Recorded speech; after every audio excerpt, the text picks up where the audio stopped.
need some freedom, freedom in my life.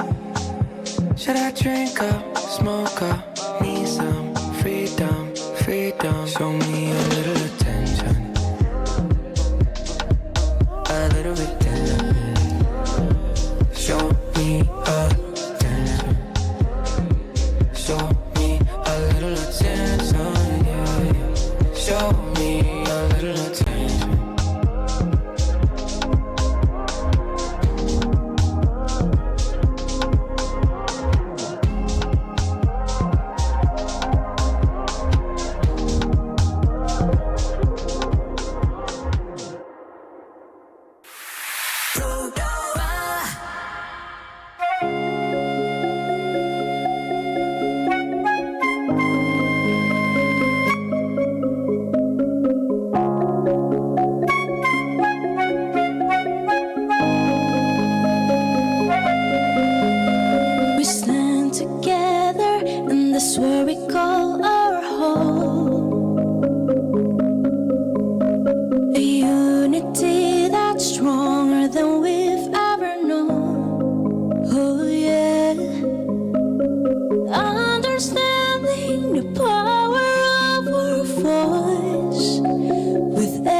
When the storms rage on and the oceans rise, we won't be paralyzed, we'll face it with open eyes. Working hard in hand, we'll build a brighter day. Together we find a way to save our planet, come what may. Rise above the oceans and reach for the sky. We won't let this planet fly. No, no, it's not a fight. Standing tall will be the change to every nation. United we stand and no word of devastation. Together we take action to save the planet. Together we take action to save the planet. When the storms rage on and the oceans rise, we won't be paralyzed, we'll face it with open eyes. Working hard in hand, we'll build a brighter day. Together we find a way to save our planet, come what may. Rise above the oceans and reach for the sky. We won't let this planet fly. No, no, it's not a fight. Standing tall will be the change to every nation. United we stand and no word of devastation. Together we take action to save the planet. Together we take action to save the planet. And together we take action to save the planet.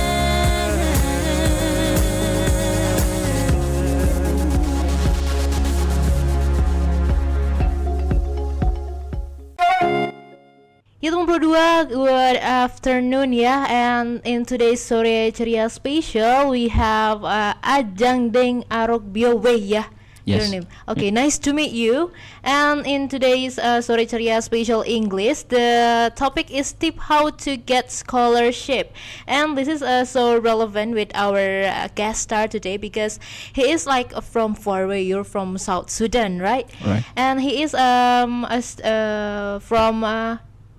Polinema here. Yes, Polynema. And you are in mechanical production and maintenance. Maintenance engineering. Okay, so how long have you been in Indonesia?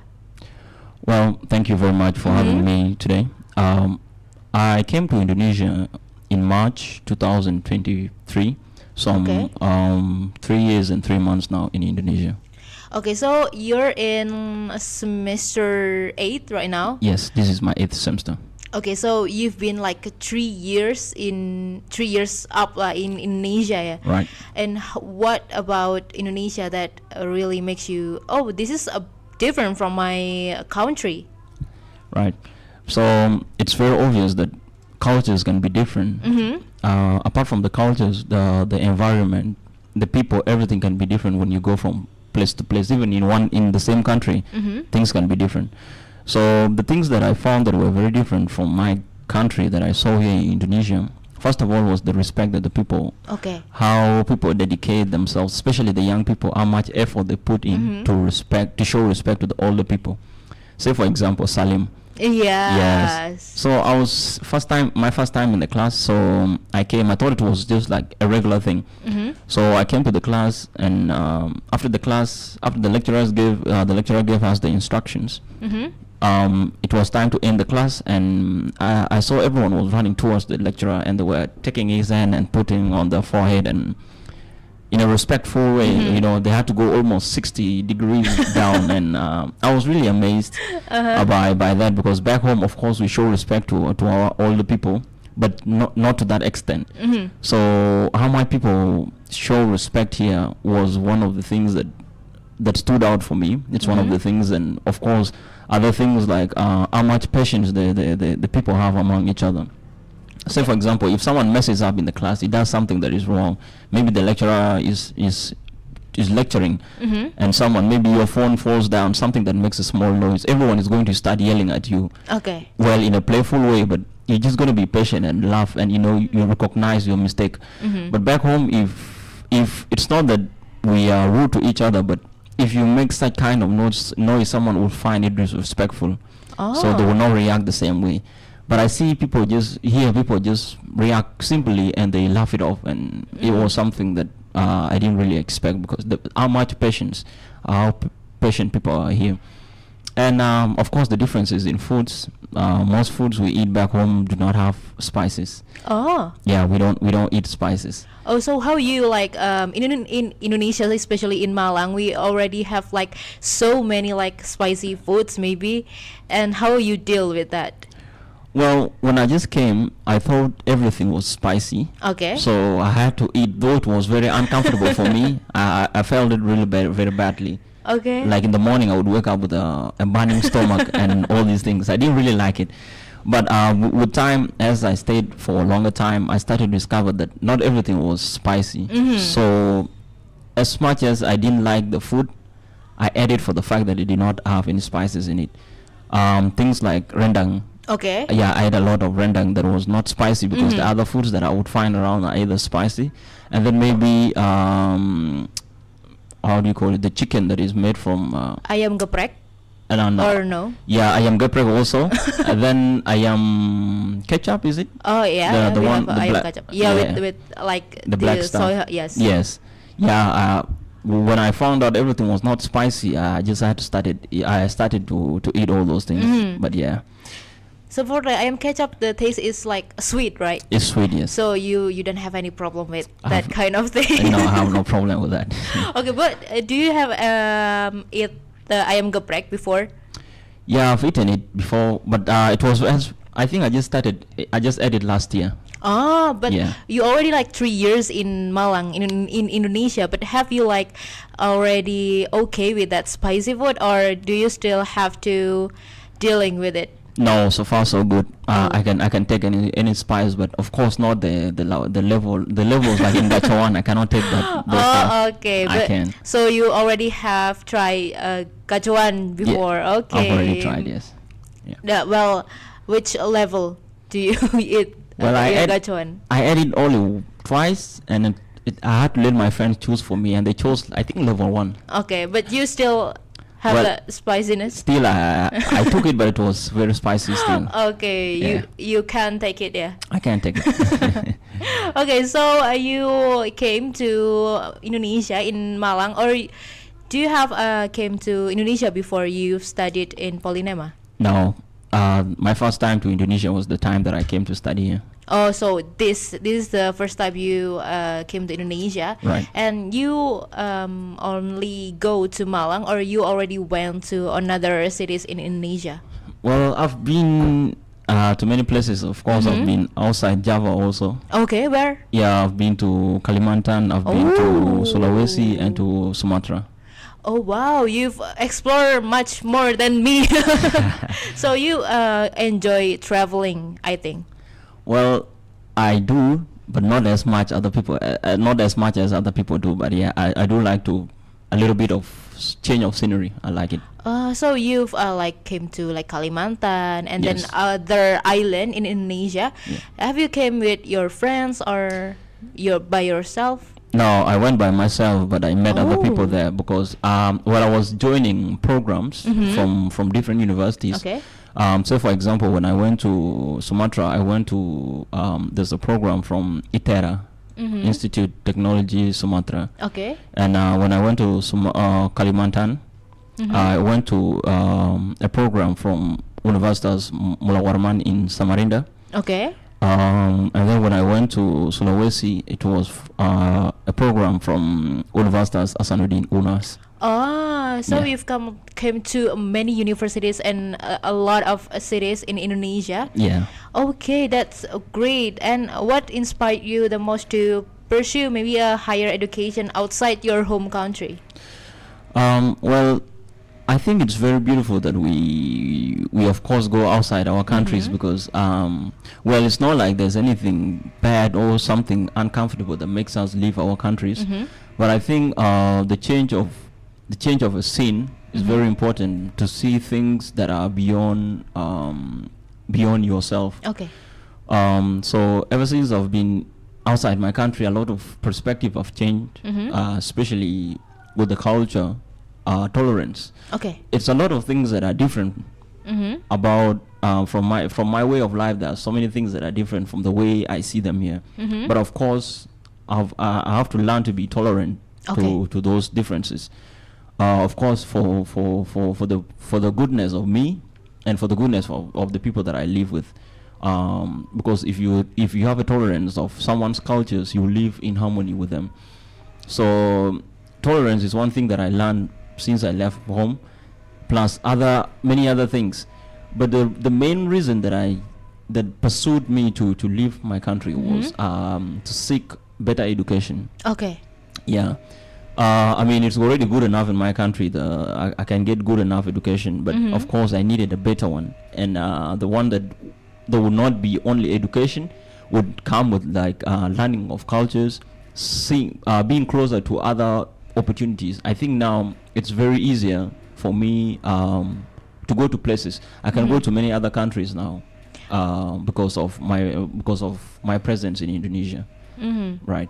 So you really love to like going study abroad. Right.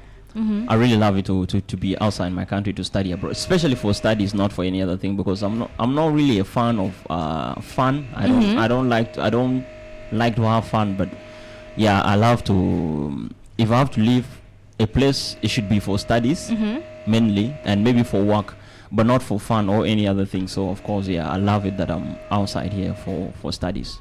Okay, so you adapt fast in an environment.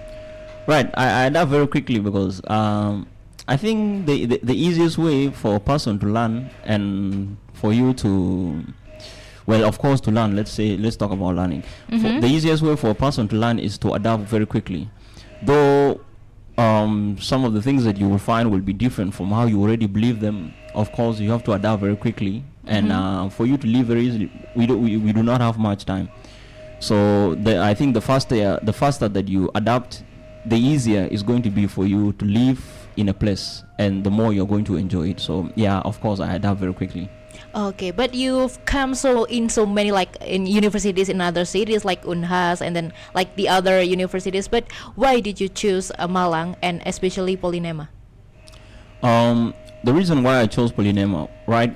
Well, prior to applying for scholarships, I had other ones. Before I came across the one of Polynema, I've been receiving other ones. But all those ones were offering courses that I do not want to study. Okay. So I would find other universities, they are offering like management, English and literature, all the other things. But my preferences were in engineering. So I wanted an engineering course. And seeing that Polynema, being a polytechnic, has an opportunity, a scholarship opportunity for engineering courses. So it was a very easy choice to make. So I chose Polynema mostly because of the fact that it's much more, the engineering at a polytechnic is, I prefer engineering at a polytechnic than at a university. So it was a very easy thing for me to choose Polynema. And then when I researched a little bit about Malang, because I already have friends who came before me. Oh, okay. Yeah, so I asked them what is it like to live in that city, and they told me a lot of good things. Well, where I lived in my country in Juba, it's very hot. Oh, okay. Yeah, and if they say Malang is cold and it's also cheap, it's a very easy choice to make for someone who comes from a place that is hot. So yeah, of course, the Malang being a cheap place and a cold place made it easy for me to choose Polynema. Okay, so you've enjoyed the weather in Malang, yeah? Yeah, I love it here in Malang. Except when I go outside Malang, I don't really enjoy it that much. That's why the longest time I've spent outside Malang is only 10 days. Oh, when I went to Sumatra. Oh, but it is hotter there, or? Of course, very hot. Okay. The weather, the prices of things, and the foods also. Of course, the foods are not bad, but I'm very used to foods in Malang. So trying those other foods, of course, I can adopt very easily, but I'm a little bit hesitant to do such things. Yeah. But that's a good thing. But that's a good thing, yeah. When you can adapt so easily to like any environment, so you can fit in that environment so fast, right? So that you can like enjoy your time with the people around you. And maybe I want to ask, you're a scholarship student, right? Right. And how did you first learn about the scholarship opportunities? So back home, we had seniors, our friends, our brothers who are already looking for scholarships. So they found scholarships, and one thing that we have back home as South Sudanese is that once you do something and you find it good, you recommend it to other people and you help them. So when our friends, our seniors, when they got the scholarships, they pass it out to the free people. So a person passes it, sends to a brother. The brother has a friend, so the brother will send it to a friend, and it spread out like that.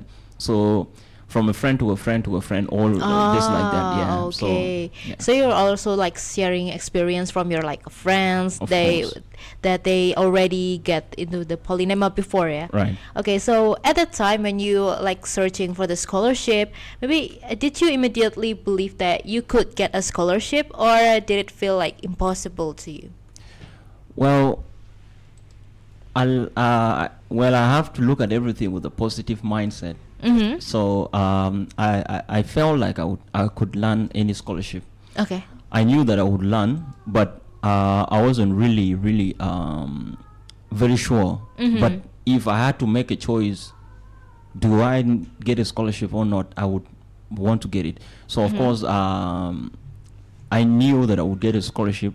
But I didn't really know which one exactly, because I had applied to many other ones. Yeah. So you've applied in like other universities too. Right. Okay. Yeah. Can I know like any other universities that you applied to? Well, in Indonesia it was only Polynema, but I had applied to other ones in the neighboring countries, like in Ghana and in Rwanda and to Turkey. Okay, so you've applied like more than one. There's like 4 or 3, yeah. Yeah.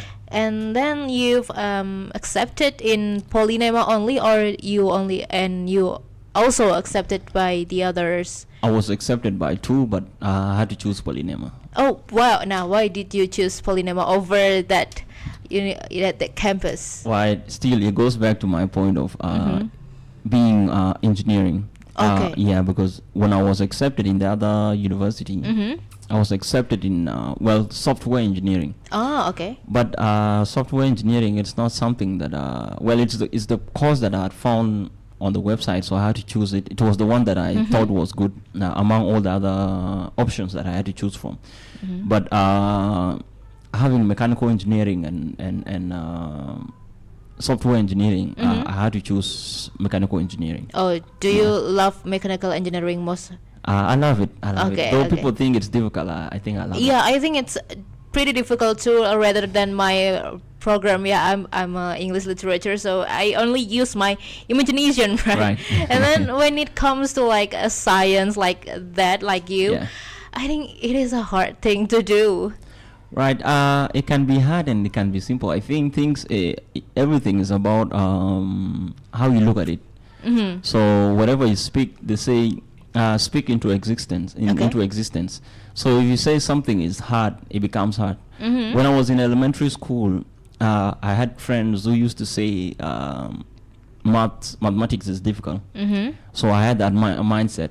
Okay. I used to go around everywhere thinking that mathematics was hard when I was in another country. So when I came back to my country to do high school now, I met people who really loved math. Oh yeah. And they were well, even if it was kind of challenging to them, they were willing to fight back. So with time, I got to my mindset that mathematics is hard. It disappeared because I met people who were fighting mathematics. So I think everything is about mindset.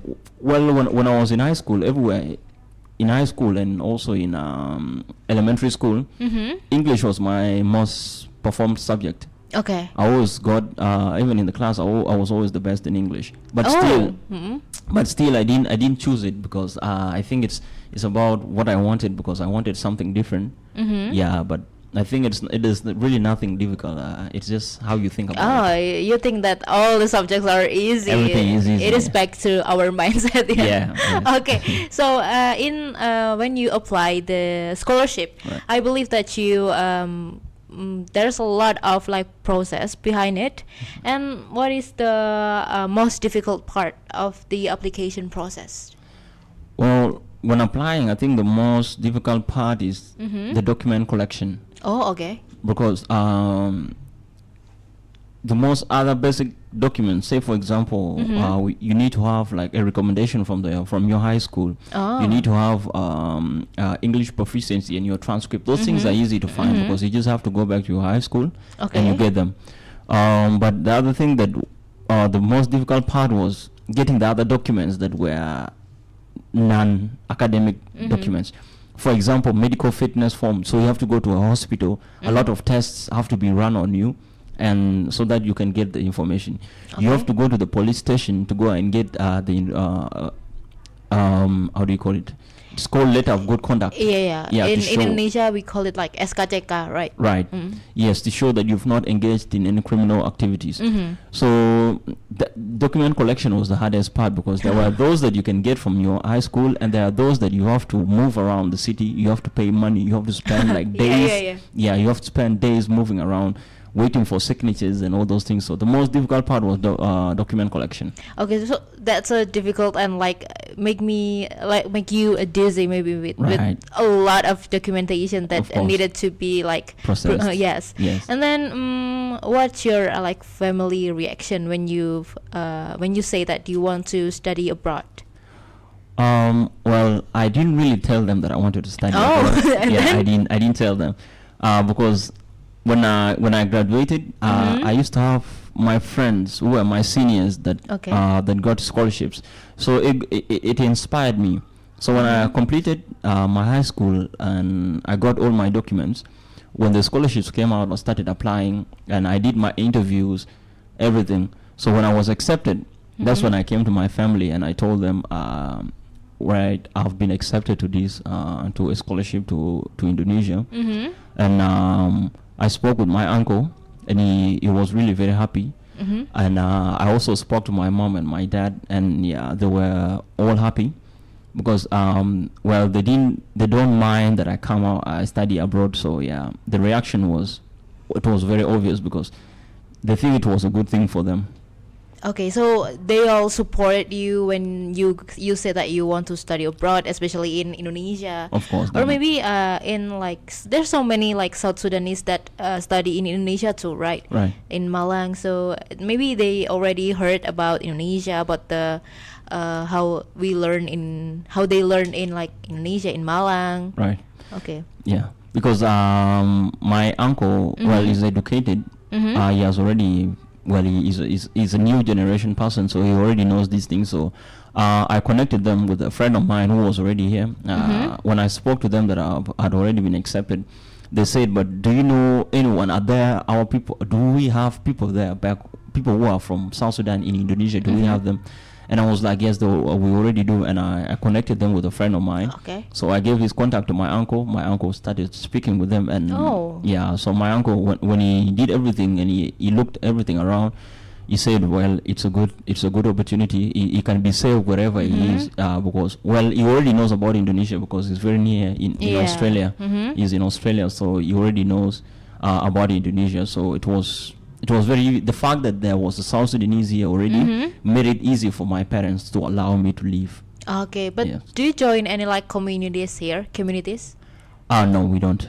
Oh, so there's no like South Sudanese communities like only for South Sudanese, or there's any? We have a students association. Because, okay. The South Sudanese that are in Indonesia are only students, so we have like a South Sudanese students association. Oh, so there's an association. Do you join to them? Yeah, of course, it's compulsory to every South Sudanese. Okay. Yes. Okay. That's a teman produk. Maybe after this, maybe we can break first and then listen to the some songs, and then we can go back again in Sore Ceria English with Ajang, Deng, Arok, Biowei with our topic tip how to get scholarship.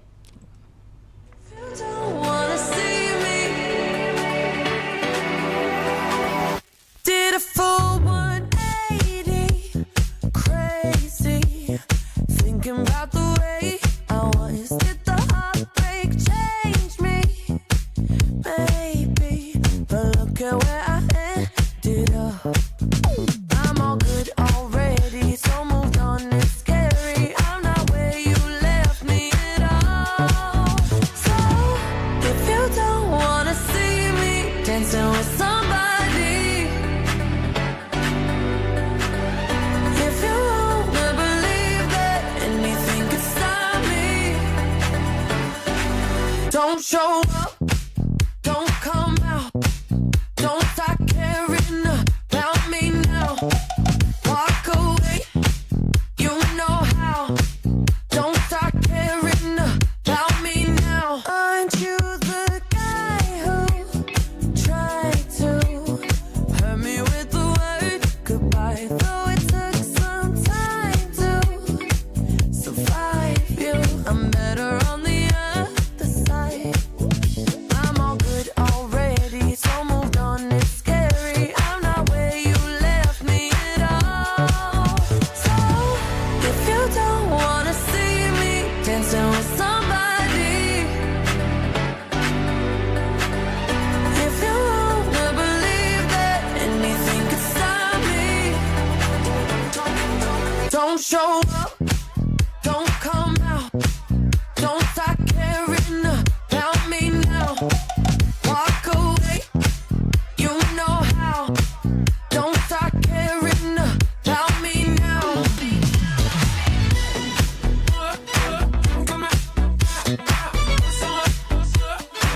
Don't stop now. I'm not where you left me at all.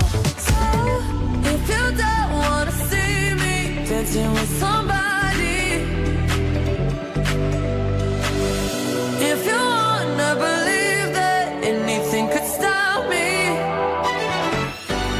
don't show up, don't come out, don't stop caring about me now, walk away, you know how, don't stop caring about me now.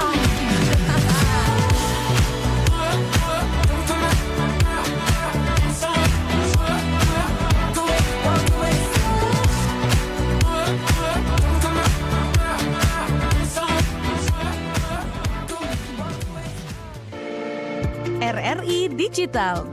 Nikmati kemudahan interaksi, partisipasi, dan kolaborasi dengan RRI Digital. Interaksi, dengar dan saksikan siaran langsung kami, daftarkan akun kamu, dan mulailah berinteraksi di setiap program dan konten kami. Partisipasi, kreasikan konten kamu dengan berita, podcast, vlog, film, musik, dan playlist. Kolaborasi, kami mengajak berbagai komunitas untuk berkembang bersama melalui digital platform. RRI Digital, sekarang menghadirkan terobosan baru, workspace platform dan online learning platform dengan fasilitas-fasilitas unggulan, monitor impact dan outcome, meeting online, video conference, dan library. RRI Digital menghadirkan fitur-fitur untuk peningkatan interaksi, partisipasi, kolaborasi, workspace, dan learning. Yuk, segera download RRI Digital. Cerita di balik nama Bandung, Kota Kembang. Wilayah Bandung dikenal dengan sebutan Kota Kembang. Hal ini merujuk pada keindahan alamnya yang menyerupai kembang atau bunga saat mekar. Namun salah seorang sejarawan bernama Haryoto Kunto menemukan fakta lain. Dalam bukunya yang berjudul Wajah Bandung Tempo Dulu, ia menuliskan bahwa istilah kembang merujuk pada sosok wanita. Hal ini pertama kali muncul usai Kongres Pengusaha Gula di tahun 1885. Saat itu petinggi acara berupaya menghadirkan hiburan yang berbeda untuk para tamu. Kembang dayang akhirnya dipilih untuk menghibur peserta Kongres. Pada saat kongresnya selesai dan berakhir dengan sukses, para peserta langsung berucap dalam bahasa Belanda, "De bloem der Indische Berstede," yang berarti bunganya kota di pegunungan Hindia Belanda. Setelah pertemuan itu, bunga dari Bandung semakin terkenal ke berbagai penjuru daerah hingga akhirnya Bandung dikenal sebagai Kota Kembang.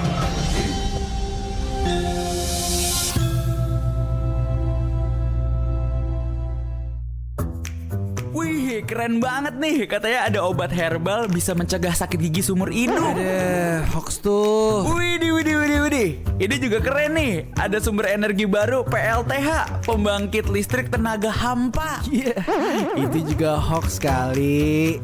Lu bacanya apaan sih? Aduh, pantesan portal abal-abal lu baca.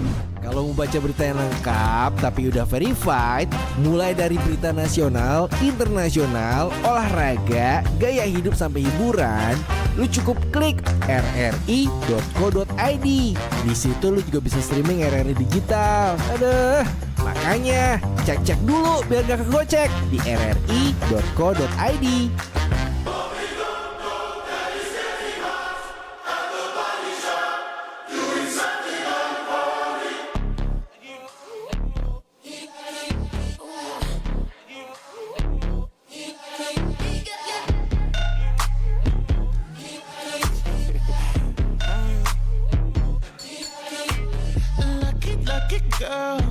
She got married to a boy like you.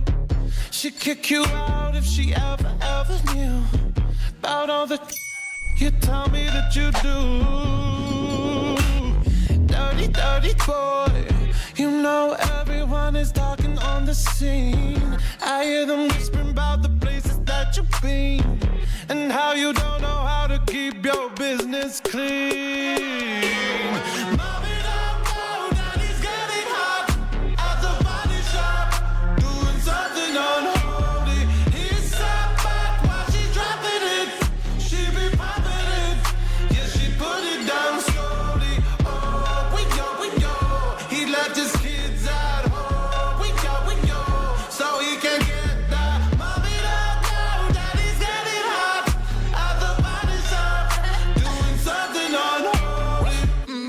Daddy, if you wanna drop the attic, give me love, give me Fendi, my Balenciaga. Daddy, you gon' need to bag it up, 'cause I'm spending on Rodeo. You can wish me back it up, I'll be gone in the AM. And he got me Prada, got me Miu like Rihanna.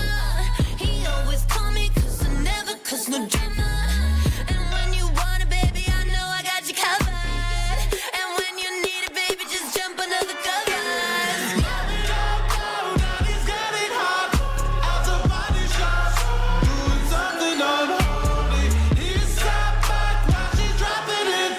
She be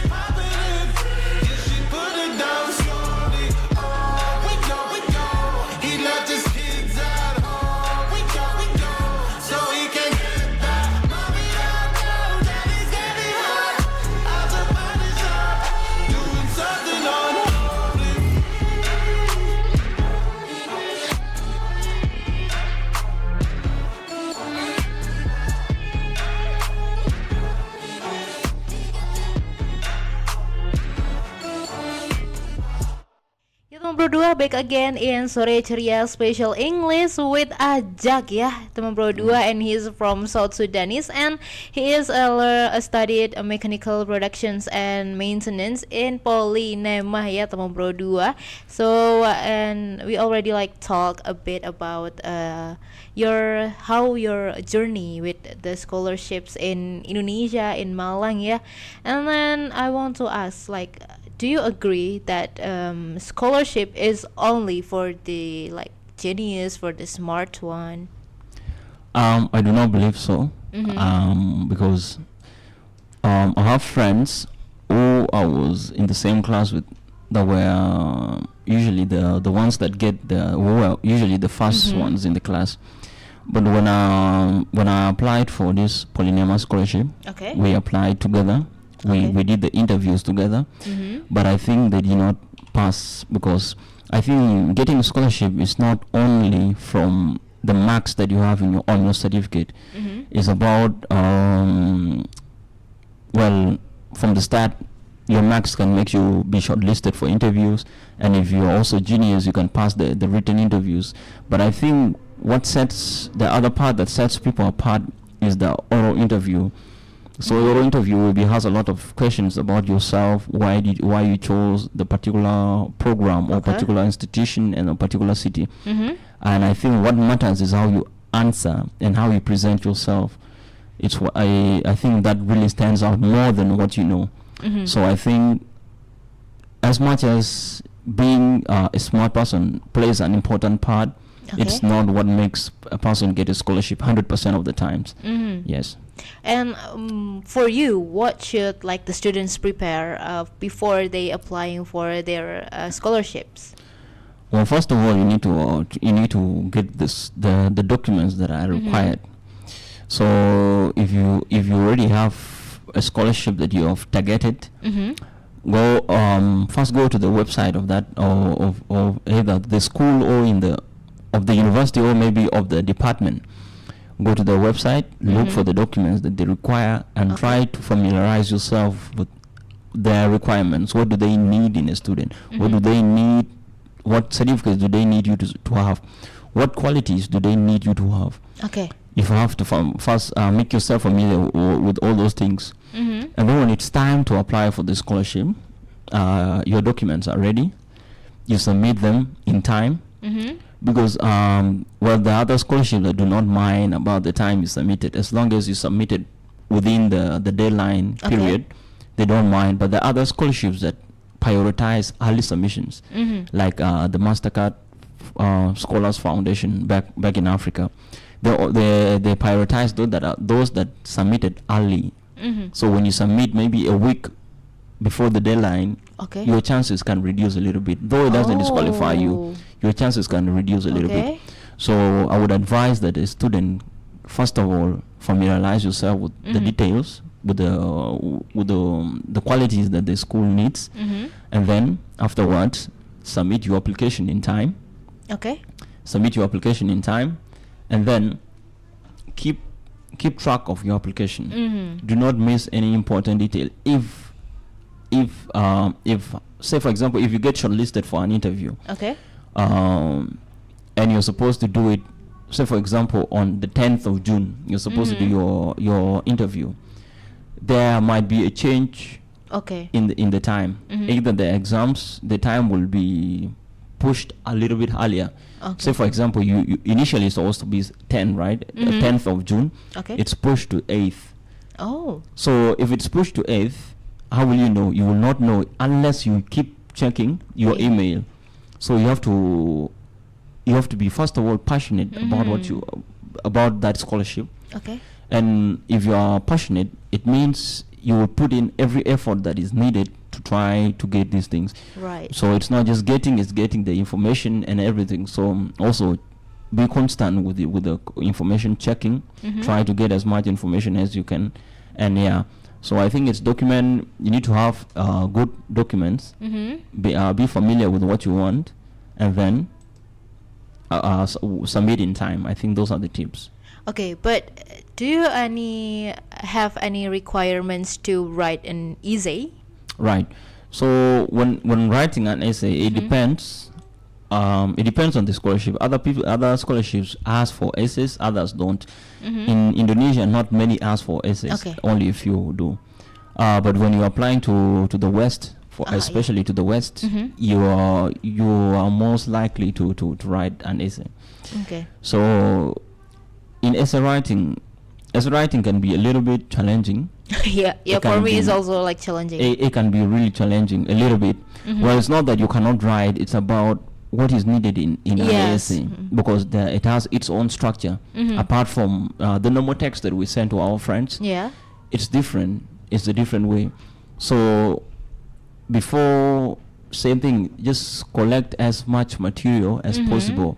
So if you're applying to a scholarship that needs essays, you can try, if you're not familiar with how to write an essay, a good quality essay, try to find as much material as possible on how to write a good essay. You can see on YouTube, and I think right now we have AI which can help us with, say for example, how do I write a high quality essay for Harvard University? And then it will give you the guideline, and I think if you follow the guideline, very importantly, and then you can really make it. Yeah, because right now we can learn from anywhere. It is like easier to learn, especially for your writing. Yes. And for the interviews, what does it commonly ask when it's in interviews?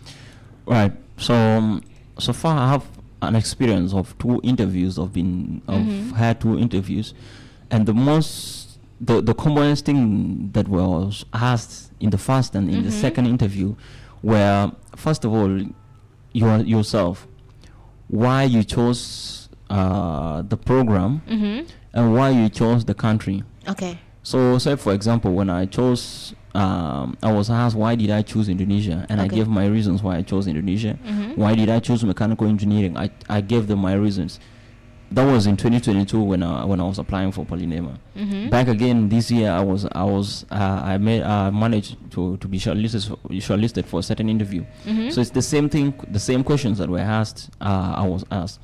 So still, once again, it goes back to the point that I was saying. You have to familiarize yourself with something about the country, maybe a particular city and the institution. Try to gather as much information as possible, so that when you are lucky to be shortlisted for oral interview and such questions pop up, you can be easy to defend yourself and answer them in the right way. So before you apply the scholarship, it is the best way that you have to research for about the country that you apply and the cities, and the universities, of course. Because and then when it comes to the interviews, we can answer it like easily because we already know about it. And then, in your opinion, if a student got rejected, what should they do next? Well, rejections, first of all, are part of the process. So the first thing I would tell a student if they get rejected is do not lose passion or do not lose hope for this. That's the first thing I would tell them. The second thing that I would advise someone to do is to reflect. So start from the point of applying for the scholarship until the interview point. What do you think you did wrong? Was it your documents that were not, some of the documents were not real, or some of the documents were not enough? If you think everything was enough, just exactly as it is needed, then try to reflect again. Maybe if you didn't manage to make it past the oral interview stage, could it be about what I said? Could it be about the time I went to the interview room? Could it be what I was putting on? Could it be how I answered the questions? Could it be how I presented myself to the interviewers? So it's a lot of very small details that you really have to look after. But I think overall, the most important thing is not losing hope. And if you're rejected, you have to come back and do it again, and do it again, and do it again over time, and then reflect. Do it differently from the way you did it in the first time. In the second time, do it differently. Third time, do it differently. But of course, in the same channel. I agree with that, because when we rejected or we fail in something, don't make that like ourselves down. Of course. Maybe we can learn from that Of mistakes course. and then reflect Exactly. from all our mistakes, and maybe we can get better in next time. Yeah. Exactly. And in your opinion, what opportunities have opened up because of the scholarships? Thank you. So first of all, a lot of opportunities have opened up because of the scholarship. So had I not gotten scholarship, I don't think I would have known Indonesia as much as I know it now. Of course, I do not know it very well, but I think what I know is already enough for me as a foreigner. Other opportunities that are open up for me, I think now, with applying for a scholarship, this process itself teaches you about how to do things. It teaches you how to apply for other scholarships. It teaches you how to do several other things. It also teaches you consistency. It teaches you hard work and diligence. Ooh. So had I not gotten this scholarship, I don't think I would have really. First of all, I don't think I would be. By the end of 2026, I don't think I would be having a degree had I not got this scholarship. Had I not got this scholarship, I don't think I would. I would be. How do I put it? I don't think I would have been. I would have known as much about digital. Okay. The digital world as much as I do right now, because it seems like everything now is done online. Almost everything is done online. And had I not got this scholarship to be in a in this level of education, I don't think I would have known as much as I know right now. Of course, I would have known with time, but not right now as much as I do now. So I think this scholarship has opened up a lot of opportunities for me, for the opportunities that I'm enjoying now and the ones that I will enjoy later on in the future. Okay. Yes. So I think, and also being nearer to places like. Okay, for example, there are a lot of countries that have America Okay. and Australia, maybe, and the UK and Canada have restrictions on some countries. So if I wanted to apply for a scholarship, or I wanted to move to the West, so to say, for example, I want to move to Australia, and if I was in South Sudan, if they already have restrictions on South Sudan, and I was in South Sudan and I applied for a visa to Australia, I don't think I would be accepted. Okay. But now that I'm in Indonesia, I can be accepted. No matter the fact that I have a passport from South Sudan, I can be accepted because of the country of residence. So I think being in Indonesia also has opened up opportunities, and it has also given me more advantage. Okay. More advantage than the ones that I would have had if I was still in South Sudan. So it is good, yeah, when you've got a scholarship and then you can learn like a lot of new things, new experience maybe. And then this is like your last year maybe in Yes. like, the universities. Yes. Do you have any like plan for your next after you graduate maybe? Well, if I really have to choose, if I really have to make my future happen, I think I would choose to work.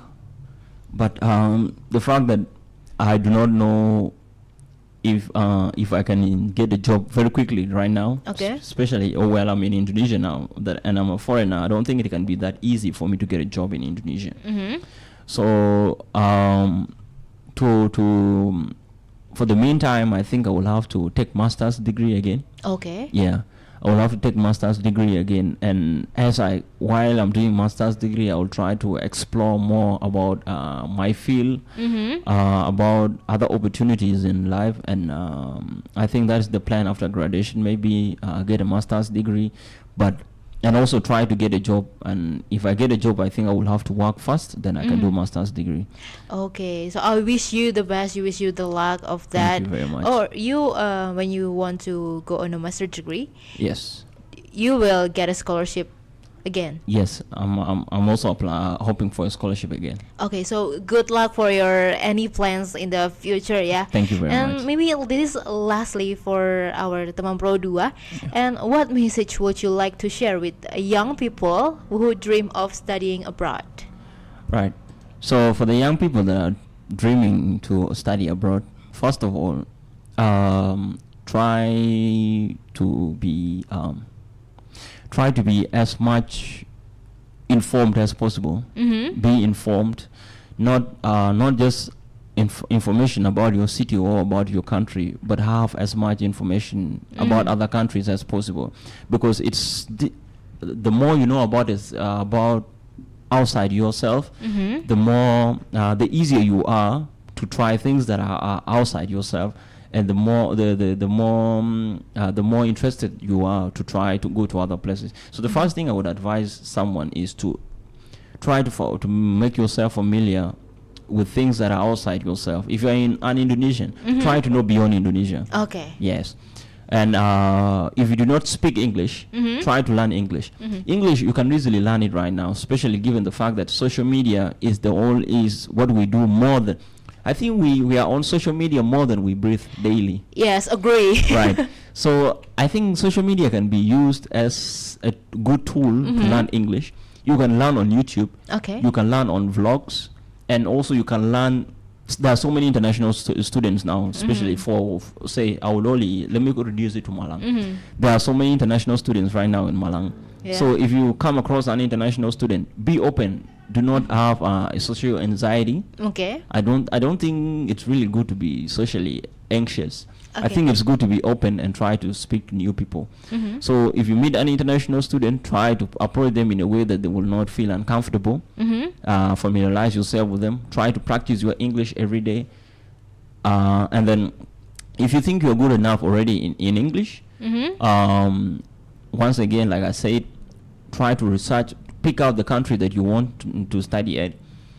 Research, know a little bit more about the country, and if there's an institution pick out that you've already picked out that you want to try to study at, pick out the institution and try to know about the institution and what do they need for a student under a scholarship. What are the documents that they need?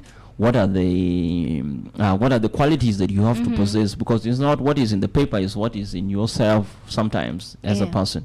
So what are the qualities that they need for you as a student? And then after you think you're good enough with all these things, then you can go ahead and apply. But what I think the most important thing is to be, first of all, passionate, and to have a positive mindset in everything. Once you get rejected, it's not the end; it's just the beginning. There's a proverb in English that they say, "A bad beginning makes a good end." So if you get rejected now, it's just the good result. The good results are waiting for you at the other side of the door. So you just have to open the door, put in as much work as possible. If you get rejected one time, once again, like I said earlier, try to reflect. What did I do that got me rejected? Was it the documents that I submitted? Is it how I presented myself during the interview? Was it the word I said, or the time, what I was putting on? All these things. All these little details contribute mostly to either or not you get accepted. So these are very important things to get familiar with, right? So that's all I can say. Okay, that's a really great statement from Ajang here, Right. and we've also learned like that opportunities are available for all of us, and those who are willing to work hard and then like stay consistent, Yes. and then never stop trying. Yeah, of course. Exactly. And I want to thank you so much, Ajang, for sharing your inspiring story here and valuable insight with us today. Thank you so much for your time here. Yeah. And thank you very much for having me. And that's it, teman Pro 2, because this is already like 5 p.m. Maybe Ajang have to say goodbye, because after this in Sore Ceria there is still Tania that will accompany you up till 7 p.m. teman Pro 2. So don't go anywhere, keep stay tuned in 87.9 teman terbaik kamu.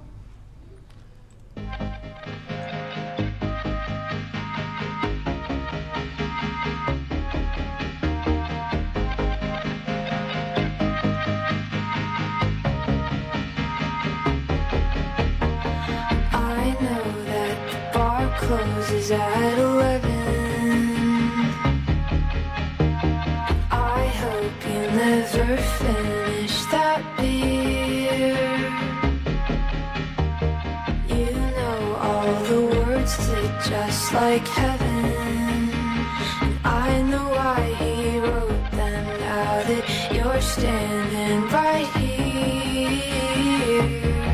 Oh, one night I was bored in bed and stalked you on the internet. It's feminine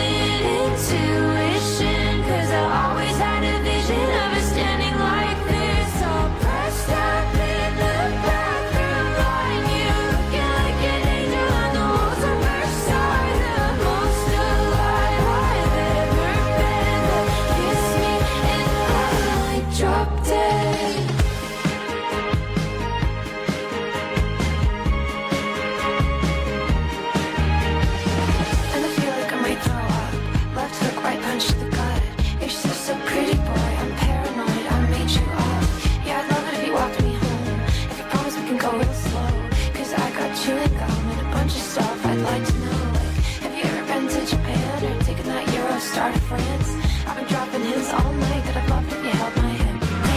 And then maybe we could make out. Let's go steady, let's go out and tell the whole damn world how one night I was born in bed and stalked you on the internet. It's feminine intuition, 'cause I always had a vision of us standing like this, all pressed up in the bathroom, on you looking like an angel on the walls at first sight. The most alive I've ever been, but kiss me in the night. Ice Age and a Gemini, but I think we might go really nice together if you let me stay